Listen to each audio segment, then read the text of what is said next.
Hello there, it's Jason the Dragon Ryuichi speaking to you once again from Beijing. Well, I thought I just want to make this quick video before I leave for my training with Boxing Fusion Extreme team, so to work on my striking and stuff. Well, this video is all about why learn Wing Chun. As all of you know, first of all, I'm one of those who is of the opinion that no one style is the best. Okay, there's no such thing as one style being the best at all. At least the way I see it. Now, if you just learn only one kind of, I think all martial arts are good in their specific areas. Taekwondo has fantastic kicks, but it's just kicks. And then karate has great punches at very close range, but that's really close-up fighting as well. Okay, depending on what style karate you learn as well. And Wing Chun is really good at medium range, but it's just medium range fighting. So boxing is really good, but it's just the hands. Muay Thai has great elbows and knees and kicks, but relatively weaker punches. So no one style, in my opinion, is complete. Alright. So I am of the opinion that in today's world where you get access to the internet and you get access to all kinds of martial arts school, it's a good thing that for you to learn many different styles, right? So why, as you all know, I've learned a lot of martial arts, including Taekwondo, karate, Aikido, ninjutsu, and a host of other Chinese martial arts before. So why did I even start Wing Chun as well?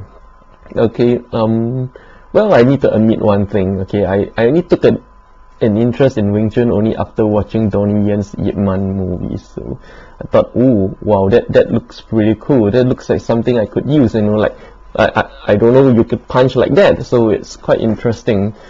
So I went into Wing Chun, and since then I saw tremendous value in the art, especially after my meetup with Mike, the student of Jin.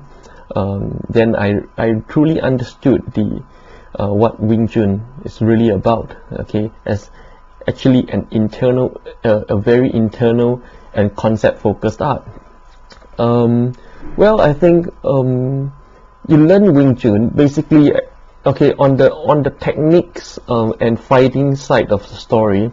Okay, learning Wing Chun will enable you to have more options at the medium range engagement. Now, the medium range engagement is something a lot of martial artists, a lot of ring fighters are not used to. That's why when I spar with Muay Thai fighters and boxers, every time I go into medium range and I start my Wing Chun techniques, they usually get caught off guard, and they usually at least for the initial few rounds, they'll be completely at a loss. They don't really know how to react to being at close range and being locked up like that. So that's one kind of technique you don't get in any other martial arts, which could be very useful in your overall fighting game. I'm of the opinion that we learn martial arts in order to take what is useful, to add on to your own fighting game. In the end, how you fight, it should be named after yourself. In fact, the way I fight should be called Jason Do, because in the end, you should find out your own way of expressing everything you have learned. Alright? Okay? It should not be that you are a Wing Chun guy or that you're a PKD guy.